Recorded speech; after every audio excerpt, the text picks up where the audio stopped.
ओम नमः शिवाय, हर हर महादेव, जय महाकाल। कैसे हैं सब लोग? आप सबको पता है सावन का बहुत ही पवित्र महीना चल रहा है। मेरे देव आदिदेव महादेव जी की कृपा सदैव आप भक्तों पर यूं ही बनी रहे और आपकी सारी मनोकामनाएं इस सावन के महीने में पूरी जरूर हो, यही मैं महादेव जी से प्रार्थना करता हूं। देखिए, अब आ गया है सावन का सबसे अंतिम दिन, जिस दिन मेरे देव आदिदेव महादेव जी पृथ्वी लोक को छोड़ करके देवलोक को गमन करेंगे। और ध्यान दीजिएगा, जितने भी शिव भक्त हैं, अगर आपकी कोई मनोकामना, कोई विश पूरी अगर अभी तक नहीं हुई है और आप चाहते हैं कि महादेव जी का आशीर्वाद सदैव आप पर बना रहे, महादेव जी की कृपा हमेशा आप पर बरसती रहे, तो सब लोगों को ये वाला उपाय जरूर करना है, जो कि सिर्फ और सिर्फ सावन के अंतिम दिन किया जाता है। पूज्य गुरु जी की कथा से सुनकर के और समझ करके इस पूरे उपाय को बड़े ही विस्तार से बताऊंगा, परंतु उससे पहले आप सबसे एक छोटी सी गुजारिश करूंगा कि जो लोग पहली बार आए हैं, चैनल को सब्सक्राइब जरूर कीजिएगा और वीडियो को लाइक करके महादेव जी का कोई सा भी प्यारा नाम कमेंट बॉक्स में लिखना मत भूलिएगा। इस पूरे वीडियो के अंदर हम लोग 3 महा उपाय के बारे में बात करेंगे, जो कि आपकी अलग अलग मनोकामना पूर्ति के लिए सिद्ध होंगे। लेकिन ये चीज ध्यान रखना कि जितने भी लोग इस वीडियो को सुन रहे हैं, जितनी भी माताएं बहनें सुन रही हैं, इस शिव श्रृंगार वाले उपाय को जरूर कर लीजिएगा।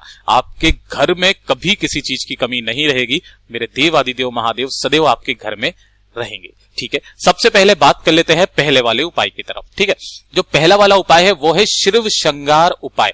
ये सिर्फ और सिर्फ सावन के अंतिम दिन किया जाता है। ठीक है, जो कि अब आने वाला है, तो कोई भी चूक मत जाइएगा। आपके घर की जितनी भी परेशानियां है ना, कष्ट है, परेशानी, बीमारी, कलेश, सब कुछ दूर होगा। साथ ही साथ आपकी जितनी भी मनोकामनाएं हैं पूरी होगी और महादेव जी की कृपा सदैव आपके ऊपर बरसती रहेगी। ठीक है, ध्यान से सुनना। गुरुदेव ने बताया कि जब भी सावन का अंतिम दिन आ जाए, आपको करना क्या है, इस तरीके से लेने होंगे सफेद फूल। ठीक है, अब वो सफेद फूल कोई से भी ले लेना।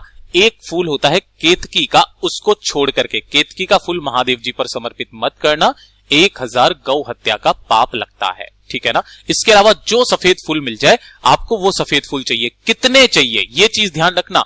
एक ही बार इस उपाय को करना है, मात्र 108 सफेद फूल चाहिए। ठीक है ना, एक बार करके देख लीजिएगा। मेरा बाबा, जिस तरीके से आप श्रृंगार करोगे ना, मेरा बाबा आपके जीवन का श्रृंगार कर देगा। ये खुद पूज्य गुरु जी के वचन है ना। 108 सफेद फूल लेना, केतकी के फूल के अलावा कोई से भी। और ऐसे ही आपको लेने होंगे 108 पीले फूल।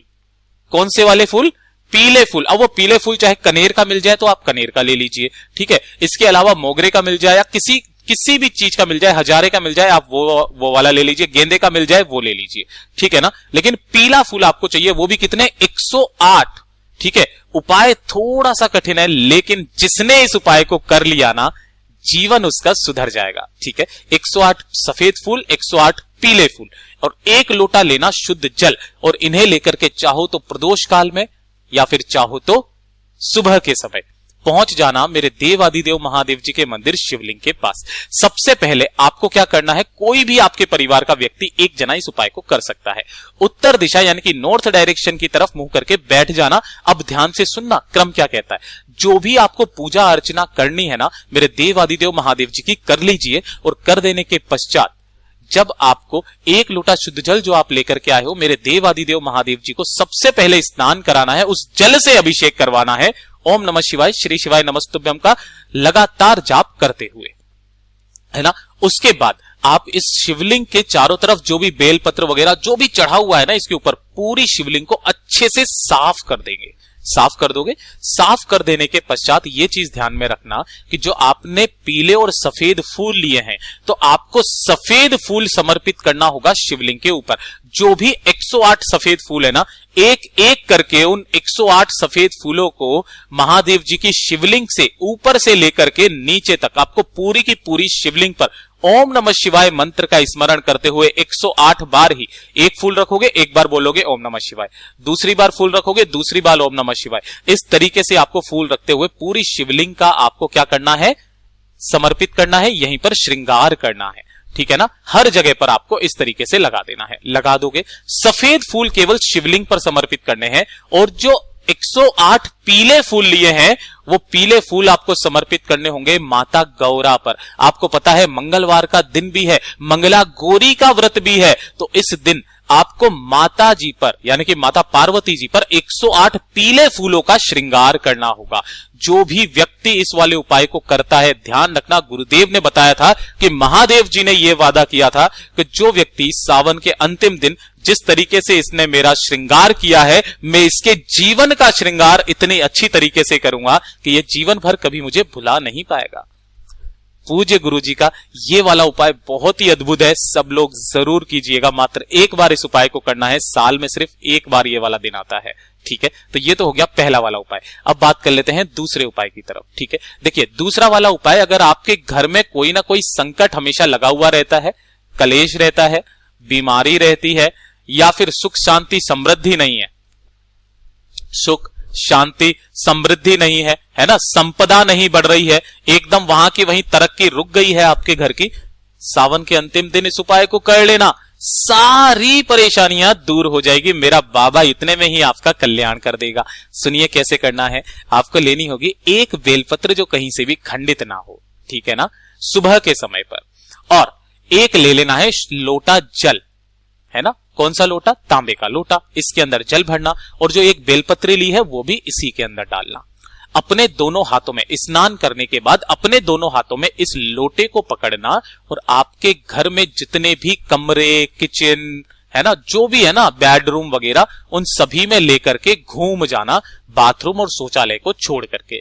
ठीक है, घूम जाओगे, घूम जाने के पश्चात इसी लोटे को आपको अपने घर के मंदिर में रख देना है ना, घर के मंदिर में सुबह के समय इस लोटे को रख देना जिसके अंदर आपने एक बेलपत्र डाला हुआ है, और इसी के सम्मुख में आपको एक दीपक प्रज्वलित करना होगा, गोल बत्ती का, गाय माता के घी का दीपक यहां प्रज्वलित कर देना, मतलब जला देना। ठीक है, लगा दोगे। जब शाम का समय आएगा, प्रदोष काल का समय आएगा, प्रदोष काल के समय आपको इस लोटे को यहां से उठाना है, मेरे देव आदिदेव महादेव जी के मंदिर जाना है एक दीपक लेकर के।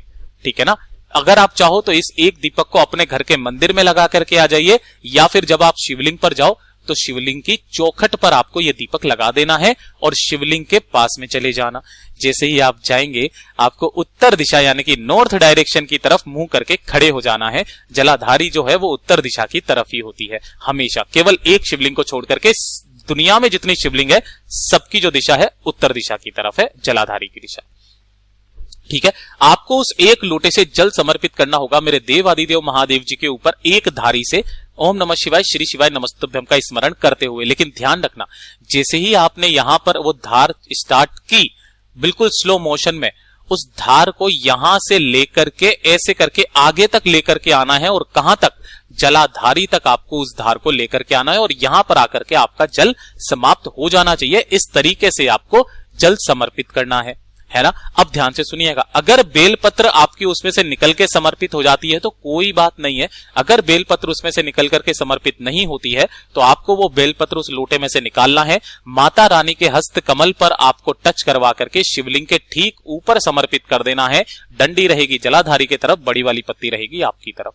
2 मिनट यहां पर बैठना, आपके घर की जो भी परेशानियां हैं अपना नाम और गोत्र बोल करके महादेव जी से कह देना। देखिएगा, पूरे साल भर आपको किसी उपाय को करने की जरूरत नहीं पड़ेगी, आपके घर के सारे संकट दूर हो जाएंगे। पूज्य गुरु जी का ये वाला उपाय बहुत ही ज्यादा खास और अचूक है, जरूर कीजिएगा। अब बात कर लेते हैं तीसरे वाले उपाय की तरफ। देखिए, तीसरा वाला उपाय पूज्य गुरु जी ने जब सावन खत्म हुआ था, सावन स्टार्ट हुआ था, उसी समय ये वाला बताया था कि आप चाहो 2 या 4 या 5 दिन निकल गए हो, आपने पूरे सावन में कोई व्रत किया ना किया, अनुष्ठान किया ना किया, आपने कोई दीप जलाया ना जलाया, कुछ नहीं किया ना, तो सावन के अंतिम दिन इस उपाय को करना मत भूलना।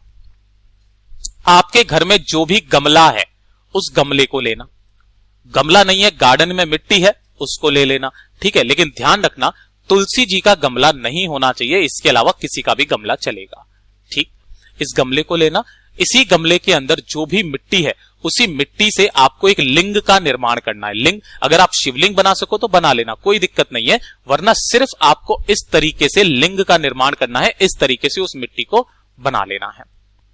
इतना कर लोगे, सुबह सुबह स्नान ध्यान करने के बाद चाहो तो प्रदोष काल में भी इस उपाय को कर सकते हो, लेकिन एक बार सावन खत्म होने से पहले पहले जो अंतिम दिन है उस दिन आप जरूर करना। ठीक है, इस तरीके से लिंग का निर्माण करना।